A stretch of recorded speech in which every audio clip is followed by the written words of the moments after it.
haven't let myself think about this in a long time, and honestly, there's a pretty good reason for that. Back when I was younger, my friends and I were obsessed with exploring random places. Growing up in New Jersey meant there were plenty of abandoned spots within a short drive, enough to keep us busy for entire afternoons and late nights. Looking back, a lot of the places we checked out weren't even that impressive. Just rotting buildings, empty factories, old warehouses. Nothing glamorous, just ruined structures and dust. But every so often, we'd come across something that felt different, something that stuck with us. One of those places was an abandoned middle school, about a half-hour drive away. I'm not going to name it here, but if you're familiar with urban exploration in North Jersey, you can probably guess which one I mean.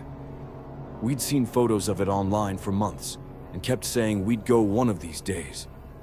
Eventually, boredom pushed us into finally doing it. It was late summer, that awkward point where we were completely burned out on our usual routine, shooting hoops in my backyard, then driving around without a destination, wasting gas and time. I don't remember who first brought up the idea to finally hit the school, but it was a very last-minute, screw it, let's go tonight kind of decision. There were 4 of us that night. Me, Yuri, Frank, and Freddie. Frank and I were into graffiti at the time, so we came prepared. I had a backpack with a few cans of black and white spray paint, and the rest of the space was stuffed with some leftover Roman candles from the 4th of July. We pretty much had a standard formula for our little missions. Sneak into some abandoned building, wander around inside for a bit, find a way to the roof, fire off some fireworks, then run like hell before the cops showed up. That was the plan for this place too. Yuri was driving that night. He parked on a side street a few blocks away, so we wouldn't be super obvious. And we all piled out. As we got closer to the school, we noticed the chain-link fence surrounding the property had already been cut open. We'd been prepared to climb it, but seeing that gap was a relief. Less noise, less risk. The school was enormous, way bigger than it had looked in the photos online. It was obvious that exploring the entire building would have taken hours, and somehow that felt like a plus. All 4 of us had the attention span of a goldfish, so having that much to see meant we might actually stay interested. Frank slipped through the hole in the fence first, then Yuri, then me, with Freddie bringing up the rear. Freddie liked to think of himself as the fearless one, and to be fair, he kind of was. He insisted on being last, like he was our guard. We eventually found a door that hadn't been boarded up and went inside. Even with our flashlights on, stepping into that place felt unsettling. Imagine your old middle school, but stripped of all life. No kids, no teachers, just dead silence, and the echo of your own footsteps. The halls were in terrible shape. Tiles were cracked or missing, wires were hanging down from the ceiling, insulation sagged in long strips, and random broken chairs and desks were scattered everywhere like a storm had blown through. The entrance we used led into a long corridor, and once we clicked on our flashlights, we started down it. We were weirdly proud of our flashlights. All of us had invested in really strong ones for nights like this. Mine cost around $60, which felt like a fortune for a flashlight, but it could light up an entire classroom with a single beam. If you accidentally looked into it, you'd be seeing spots for a few seconds. Overkill, probably, but I loved it. The walls were covered in graffiti, layers and layers of it. Some of it was actually impressive, the kind of stuff that clearly took time and skill. Other tags looked like they were done in 10 seconds by some bored kid. Frank and I stopped a few times to admire certain pieces, but for the most part, we kept moving. I'll skip most of the standard abandoned building details, but honestly, the place was fascinating. At one point, we stepped into what must have been the auditorium. There were rows of seats half collapsed in on themselves, and a stage that was literally falling apart. As messed up as it sounds, it was kind of beautiful in its own way. We eventually dipped into the basement, which was easily the most destroyed and unsettling part of the school. The air felt heavier down there, like it hadn't moved in years.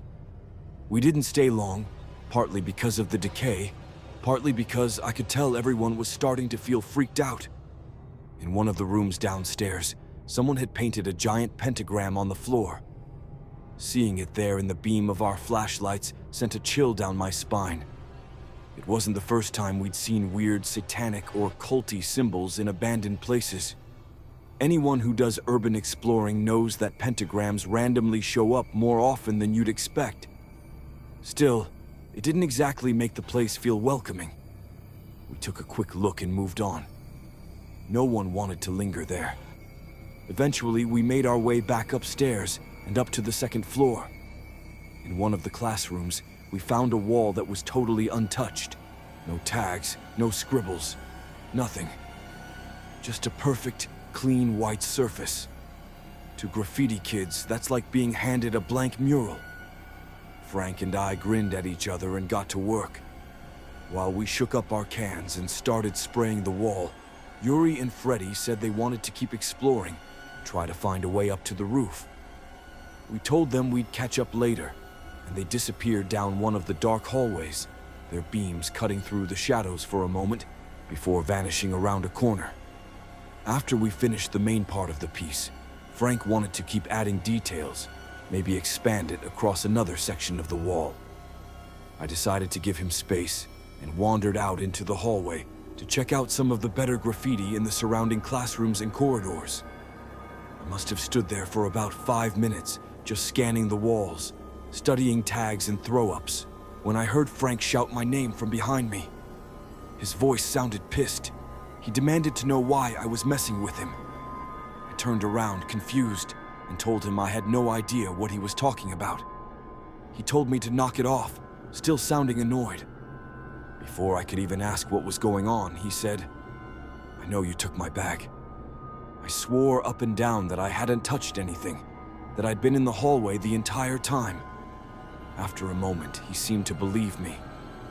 He muttered something like, "Must have been Freddy," which honestly wasn't a crazy assumption. Freddy was exactly the kind of guy who'd pull a prank like that. We searched the classroom thoroughly with our flashlights, under desks, behind debris, along the edges of the room, but the bag wasn't there. It was simply gone. All of our extra spray paint was in that bag, so without it, there was no point in trying to keep working on the wall. With tagging off the table, we decided to go look for Yuri and Freddy, figuring they'd already found their way to the roof. We climbed as high as the stairwells would let us go, but none of them actually led to an accessible roof door. We ended up wandering around another level, trying random corridors and rooms, hoping to get lucky. At one point, I stepped into a smaller side room and immediately froze. On the wall directly across from me was another pentagram, almost identical to the one in the basement. But this one was much worse. The paint was fresh. I could see thick lines glistening in the light from my flashlight, and droplets were still slowly running down the wall.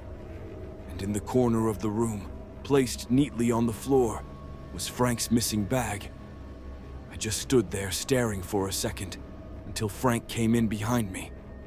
His eyes followed my gaze, and as soon as he saw the bag and the symbol on the wall, his entire posture changed.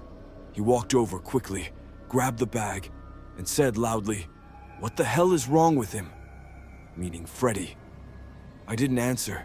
Even as a twisted joke, something about that felt like too much. Planting a pentagram and moving someone's bag into the same room. It gave the whole thing a malicious edge.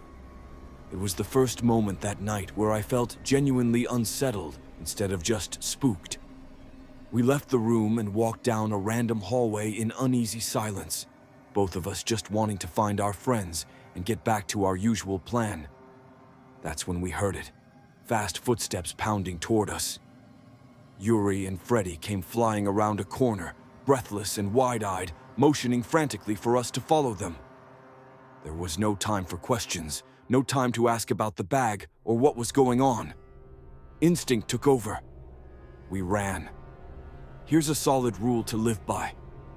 If someone you trust runs up to you and says, "Run," you don't stop to debate it. You just run.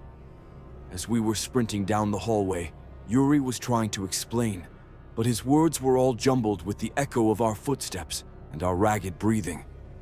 The only thing I clearly understood was that we weren't just running for fun, we were running from someone. Or more accurately, some people. We tried to retrace our steps back toward the exit we'd first come through, but the school felt like a labyrinth.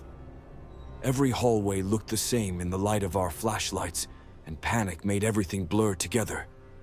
Eventually, we slowed to catch our breath at a corner in what felt like a completely new wing of the building. None of us recognized it. We huddled there, listening. We didn't hear anyone behind us, but that didn't make things much better. We agreed on a new plan. Find a stairwell, head down, and sooner or later, we'd hit the ground floor and an exit. The school wasn't infinite. Sooner or later, we'd find our way out.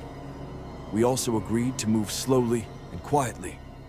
No more sprinting unless we absolutely had to.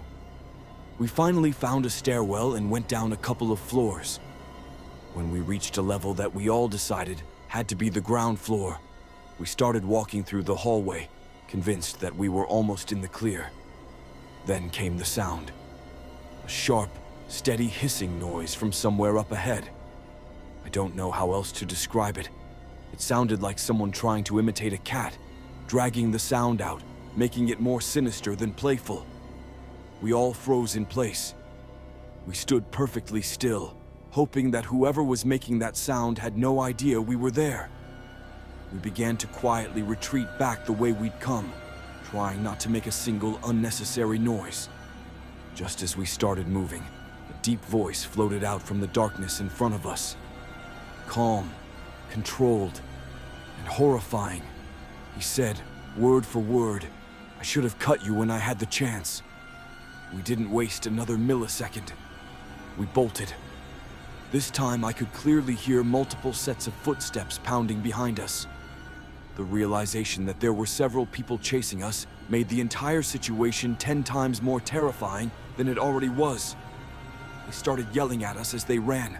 Crude, aggressive threats about how they were going to kill us, how they had all the exits covered, how we weren't getting out. The building echoed with their shouts. I honestly thought we were trapped, that we'd be forced to double back upstairs, find some dark room, and hope they didn't search it. But somehow Yuri made a turn at exactly the right moment. Up ahead in the beam of our flashlights, we saw the same door we'd used to enter the school. We didn't slow down. We flew through the doorway, out into the night air, and then through the gap in the fence. We didn't stop running until we reached Yuri's car. Once we dove in, Yuri started the engine and took off. We all turned to look back at the school as we drove away, but from that distance and in that darkness, it was impossible to see anything clearly. No silhouettes, no movement, just a hulking dark mass against the sky. None of us suggested going back for another look. We were done. As we drove, Freddy finally told us their side of what had happened. He explained that after they'd failed to find a way up to the roof, they'd gone down a floor to look for us. At some point, Freddy heard this weird metallic clinking sound coming from one of the rooms, like something knocking against metal or glass. He assumed it was us messing around. He and Yuri went to check it out. Inside that room, they saw 3 figures sitting cross-legged in a circle, hunched over something laid out on the floor. All 3 of them were wearing cloaks. According to Freddy, it looked like they were playing some kind of game with glass marbles or polished stones. He couldn't really see clearly, but he said the way they were moving their hands suggested something like that. As soon as the figures realized Freddy and Yuri were standing in the doorway, they scrambled to their feet and started coming after them. That's when Yuri and Freddy turned and ran, heading back upstairs in an attempt to lose them, which is where they eventually stumbled into us. There were several things that didn't make sense, though. At least, not to me. The most obvious question in my mind was, if these people really meant us harm, Why bother playing games with us first? Why steal Frank's bag and set it up in that room with the freshly painted pentagram? Why toy with us?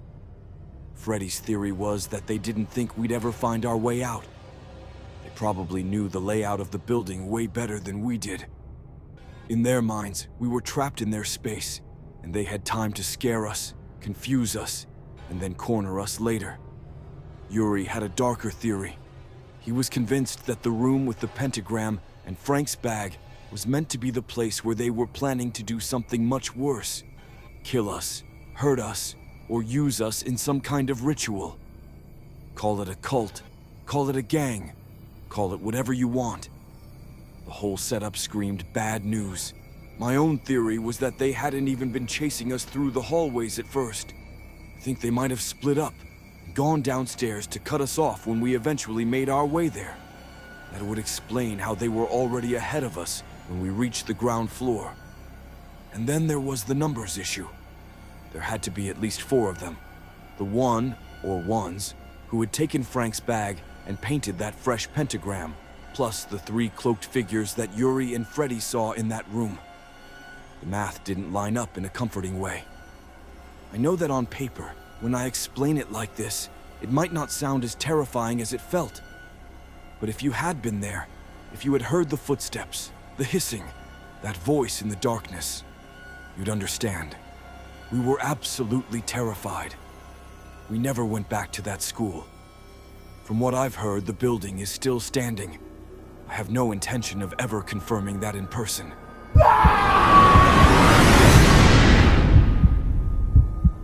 This next experience happened a little over 5 years ago, and it's something I still think about more often than I'd like to admit. At the time, I had just moved into my first house. Well, a small rental home. I don't live there anymore. Before that, I'd been stuck in a cramped downtown apartment in Spokane for quite a while. Sure, the location had been convenient, close to stores, restaurants, and public transport. But the constant noise and lack of privacy slowly wore me down. There was always traffic outside, people shouting on the sidewalks at random hours, and neighbors loud enough that it genuinely felt like the walls were made of paper. I could hear every argument, every TV show, sometimes even muffled conversations. I was getting older, and I was tired of all that. I wanted quiet. The place I ended up renting was a small, one-story house on the outskirts of a rural town. It sat a bit back from the main road, partially hidden behind a line of tall pine trees. A narrow gravel driveway led up to it. It was nothing fancy. 2 tiny bedrooms, an old kitchen that had definitely seen better decades, and a small, cramped bathroom. But it was peaceful. The nearest neighbors were far enough away that I couldn't see them from my windows, and I definitely couldn't hear them. That alone made the house feel like a luxury compared to my previous apartment. Finding a job out there was the most stressful part of the transition, but eventually I managed to land one. Between the commute, the hours, and the kind of mental exhaustion that comes from long, draining days, I didn't have much of a routine outside of work. I mostly lived off takeout and frozen food, kept to myself, and didn't really have any kind of social life. And strangely, I was fine with that. I wanted quiet more than I wanted company. This particular incident took place in late October. I remember that detail clearly because the nights had just started to get properly cold and Halloween decorations were popping up in town. That night, I got home from work at around 9:45 p.m. It had been one of those draining shifts where your brain feels like it's operating at half power and all you want is to sit down, eat something, and not talk to anyone. I kicked off my boots, changed into something comfortable, and ordered Chinese food from a small place I'd used a few times before. Out where I was living, you didn't have the luxury of endless delivery apps. It all depended on which restaurants were willing to send someone out that far. A little after 10 p.m., the doorbell rang. I remember being surprised by how fast it seemed. I walked to the front door and checked the peephole. There was a man standing on the porch wearing a hoodie and jeans, his hands tucked into his pockets. He had no delivery bag, no plastic containers, no receipt in his hand, nothing that made him look like someone bringing food. I should have processed that faster than I did, but I was tired and not exactly sharp in that moment. Still, some part of me was uneasy. Instead of flinging the door open, I only unlocked it partially and let it open as far as the chain allowed.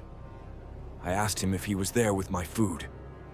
He hesitated for a moment, then nodded and said something along the lines of wanting to double-check the order first before going back to his car to grab it. That's when everything clicked.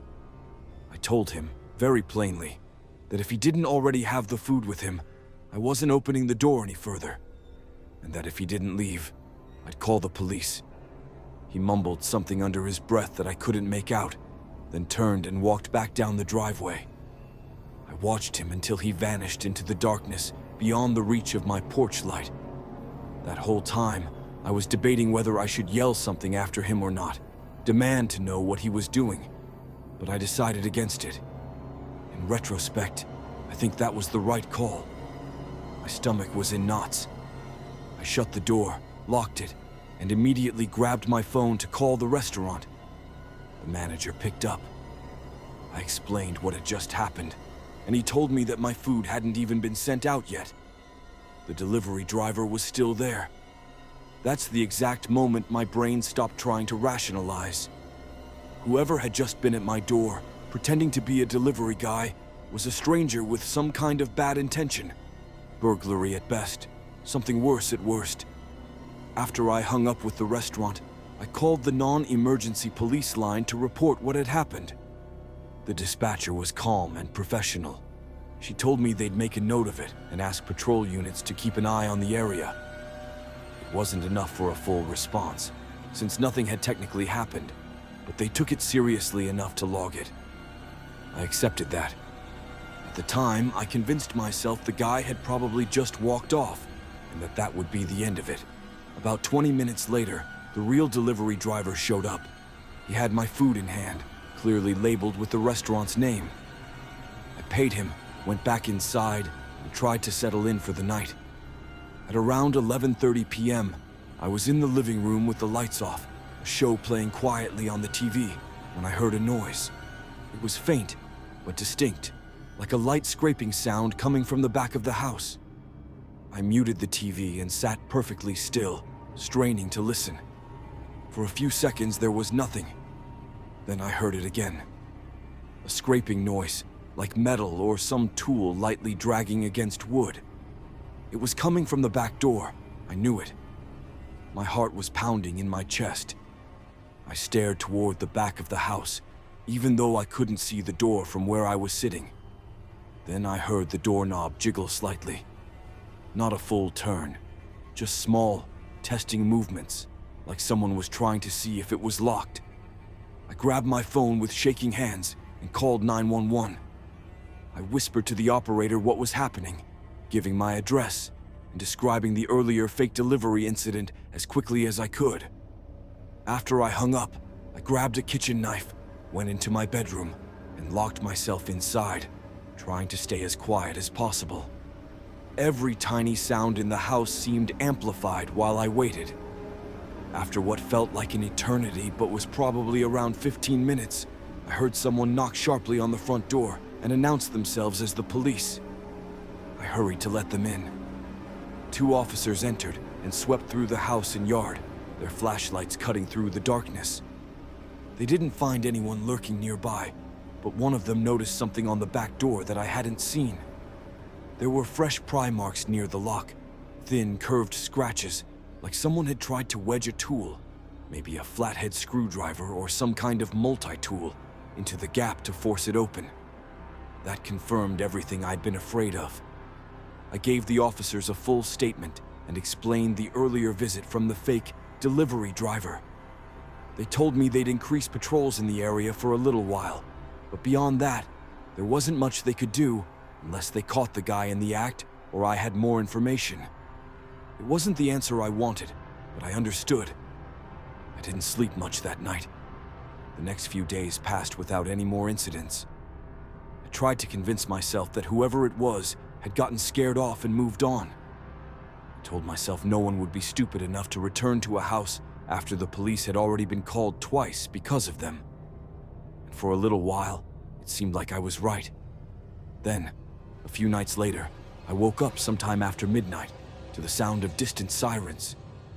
They weren't right outside, but they were close enough to jolt me awake. I walked over to the window and looked out just in time to see 3 police cruisers speeding past my house, lights flashing and sirens blaring. Relief washed over me when I realized they weren't stopping at my place. I figured it was some domestic dispute, a crash, or something unrelated. I went back to bed. Maybe 20 minutes after I drifted off again, I woke up to loud knocking on my front door. Groggy and disoriented, I got up, checked the peephole, and saw 2 uniformed officers standing on my porch. I opened the door, and one of them asked if I recognized someone they had just detained a few streets away. He pulled out his phone and showed me a photo. My stomach dropped. It was him, the man who had come to my door, pretending to be a delivery driver. I told them yes, absolutely. That was the same guy who had come to my house and, as far as I was concerned, had tried to break in.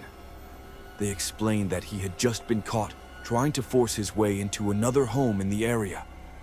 Since my call had been logged earlier in the week, they thought there might be a connection, so they came to confirm. They told me I wouldn't have to worry about him anymore, that he was in custody. I thanked them, over and over. That was the last I ever heard about it. I didn't get any follow-up, and I didn't chase any details. I was just grateful that it was over, and that it hadn't ended worse. I moved out of that house not long after, not strictly because of that incident, but it definitely didn't help. The isolation that I'd initially craved had started to feel less like peace and more like vulnerability. The last story happened very recently, just a few weeks ago, and I still replay it in my mind constantly. My name is Catherine. I'm 24 years old and a law student, about to start my 2nd year at NYU. If you've never gone through it, let me tell you, the first year of law school is brutal. From September to May, I don't think I averaged more than 4 hours of sleep a night. Between endless readings, outlines, and exams, my entire life was reduced to study, class, stress, repeat. So when summer finally arrived, I made myself a promise. I was going to actually enjoy it. That meant going out more, especially on weekends, and trying to feel like a normal person again. I decided to stay at my parents' place over the summer. It helped with rent, obviously, and a lot of my old hometown friends were around, which made everything easier and more familiar. There's a certain comfort in being home that you just can't get in student housing. Most Saturdays, my friends and I ended up going to the same few bars in a nearby town. One bar in particular was always packed, and that's where I was with my friend Jackie the night this happened. I'm going to be honest about something that doesn't exactly make me look great. I have this habit of playing a bit ditzy when I meet guys at bars. I don't mean over-the-top airhead, but I act just clueless enough to let them underestimate me. For some reason, a lot of guys seem eager to assume every girl they meet is an idiot. I'm not a genius, but I'm definitely not stupid. And I've found there's something strangely entertaining about letting them believe I'm dumber than I am, at least for a little while. It's almost fun to flip the switch later and watch their reactions. Anyway, that night Jackie and I had just gotten our drinks and were scanning the crowd when 2 guys approached us and started talking. We later found out their names were Sebastian and Luke. They seemed normal enough at first glance. They weren't acting creepy. They didn't come off as weird or overly aggressive. They were decent looking and confident, and there were no obvious red flags, which, in bar terms, already put them ahead of a lot of guys. Jackie seemed to click with Luke really quickly. They dove into conversation almost immediately, laughing and leaning closer. I figured I'd hang back and talk to Sebastian so she wouldn't be alone. He wasn't bad. He was actually kind of charming. Surprisingly, we ended up talking for a long time, way longer than the usual surface-level interaction. Most guys at bars don't make it past 5 minutes before I make an excuse to leave, but these two were holding our attention. Jackie is not what you'd call a sweet, trusting type. She's pretty guarded by nature. So the fact that she was still engaged, laughing and talking, told me that she at least felt comfortable enough around Luke. At one point, she tugged my arm and told me she needed to go to the bathroom. As we were about to leave the table, Sebastian asked if we wanted another round. I told him we'd both take rum and cokes. It's a basic drink, simple enough that even a rushed bartender at a college-level bar has a hard time messing it up. In the bathroom, Jackie confessed she was seriously considering going home with Luke that night, preferably sooner rather than later. I was genuinely shocked. Normally, I'm the one making impulsive decisions, not her. I asked why she was being so unusually forward, and she tried to convince me that Luke could be the one, which I found pretty laughable, but I didn't argue with her about it. I just shrugged it off. If she was into it, I wasn't going to stand in her way. I decided I'd just play along, be a good friend, and see what happened. When we came out of the bathroom, I spotted Sebastian and Luke across the bar before they saw us. This time, they weren't joking around or smiling like they had been earlier. They were standing there with neutral, almost blank expressions, leaning slightly toward each other. It took me a second to realize they were whispering. It wasn't obvious, but the energy was different. The easygoing vibe from earlier seemed to have disappeared, and this subtle, uneasy feeling crept into my stomach. As soon as we walked close enough for them to notice us again, their demeanor shifted back. Instantly, like flipping a switch. Suddenly, they were smiling and animated again. Luke slid 2 drinks across the table toward us with a casual nod. I looked down and realized there were 4 drinks total, 2 rum and cokes and 2 brightly colored frozen drinks. The other 2 were some kind of yellow slushy-looking drinks. They definitely didn't look like anything I'd expect these guys to order for themselves. That's what made something in the back of my mind scream that something was off. I decided to lean into my ditzy act and see what happened. With a light, playful tone, I pointed at the yellow drinks and asked them what they were. Sebastian told me they were piña coladas, which felt weirdly random for 2 guys who didn't exactly look like the frozen cocktail type. I tilted my head and gave him a teasing look, trying to keep things flirty instead of accusatory. I laughed and said, "You know, I think these might be a little too girly for you guys. I'd hate for anyone to see you sipping them." Before either of them could respond, I reached out and smoothly switched the drinks, sliding the rum and cokes toward them and pulling the frozen drinks toward Jackie and me. Then I raised my glass, took a long, slow sip, and gave Sebastian a little wink like I was just messing around. Jackie looked confused for a second, but caught on and grabbed the other frozen drink. She followed my lead. Sebastian stared at me for a moment, his eyes narrowed like he was trying to figure me out.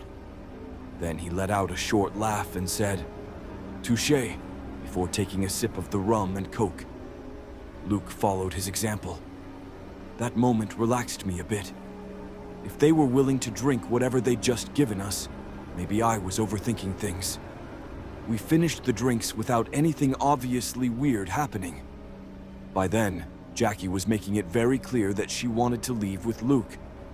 She was leaning into him, touching his arm, all the usual signs. Eventually, Luke suggested that we all head back to his place for a nightcap. At that point, everything felt normal again. I figured if they had done anything suspicious, they wouldn't be so eager to bring us over, and certainly wouldn't have drunk the same drinks. We grabbed an Uber and went back to his apartment. It was a small unit on the 2nd floor of a nearby complex. Nothing fancy. Inside, the place was cleaner than I expected, but it was also oddly bare. There wasn't much furniture or decoration, almost like he'd moved in recently or didn't really live there full time. Luke grabbed some White Claws from the fridge, put some music on the TV, and we all sat around talking. For a while, everything seemed perfectly normal. If I'd had any lingering unease, it started to fade. But that didn't last long. We couldn't have been there more than 20 minutes when things took a strange turn. Sebastian and Luke started acting like they were getting far drunker, far faster than made sense for what they'd had to drink. Their words became heavily slurred. They were laughing to themselves at nothing, and their movements started looking slow and uncoordinated. Then, almost at the same time, both of them crashed. Within minutes of each other, they slumped over on the couch and passed out. Watching it happen felt like ice water being poured down my spine. In that moment, my earlier suspicions snapped back into clear focus. Whatever they'd originally intended for us, they'd ended up drinking instead. Jackie didn't fully grasp it right away. She was drunker than I was, and more emotionally invested in Luke. She rushed over to him and tried slapping his cheek lightly, trying to wake him up. I grabbed her arm and pulled her back, telling her to calm down. I asked her if she remembered me switching the drinks at the bar. Once I reminded her, I told her I thought they'd tried to spike ours, and that they'd been the ones to drink it instead. The realization washed over her, and she just kept saying, "Oh my God, oh my God," over and over again. We sat there together for a few minutes, trying to calm down and figure out what the hell we were supposed to do next. Every instinct I had was screaming at me to leave immediately, to get out of that apartment, out of that situation, and just go home. But Jackie wanted proof. She was angry and scared, and she wanted something that would confirm what we already knew in our guts. Some kind of evidence that they'd planned something worse. We looked around a bit, opened a drawer here, checked a counter there. But the reality is, we weren't detectives. We had no idea what we were even looking for. A pill bottle, a baggie, messages on a phone. And even if we did find something, what were we supposed to do? We weren't going to tear the place apart. I told Jackie that staying any longer wasn't worth it, that our safety mattered more than finding some smoking gun to satisfy our curiosity. After a little pushing and a lot of deep breaths, she agreed. We left the apartment. We never called the police. Not that night, not the next day. And at this point, we probably never will. I know how that sounds. Irresponsible. Stupid, even. But here's the problem. We don't have concrete proof that they did anything illegal. We have our suspicions, and I fully believe we were right. But suspicion isn't evidence. There's also a tiny chance, however unlikely, that they really did just get drunk way too fast, that maybe they'd been drinking more before we met them. Jackie and I both doubt that, but technically it's possible. Even so, I don't think I've ever been closer to real danger in my life. What gets me the most is the question, why? Why would you drug girls who are already clearly willing to go back to your place? We had already agreed. There was no resistance, no hesitation. The only thing that makes sense to me is that they wanted more than what we'd already implicitly offered. Something uglier, darker, something that would have removed our ability to say no. And then there's the part that still gnaws at me. Why on earth would they bring us back to their apartment if they knew they were about to pass out themselves? Maybe they thought the drugs wouldn't hit them as hard because they were bigger. Maybe they miscalculated the dosage. Maybe they assumed they'd stay in control. Or maybe they were just idiots. I honestly don't know. All I know is that this is something I'm going to think about for a long time. I recognize that I was careless with my drink, that I created a situation where someone even could tamper with it. I've replayed that decision over and over, feeling a mix of shame and anger. But what really haunts me is not my own mistake. It's the fact that there are people out there willing to go that far, to risk someone else's life and safety, just to get what they want.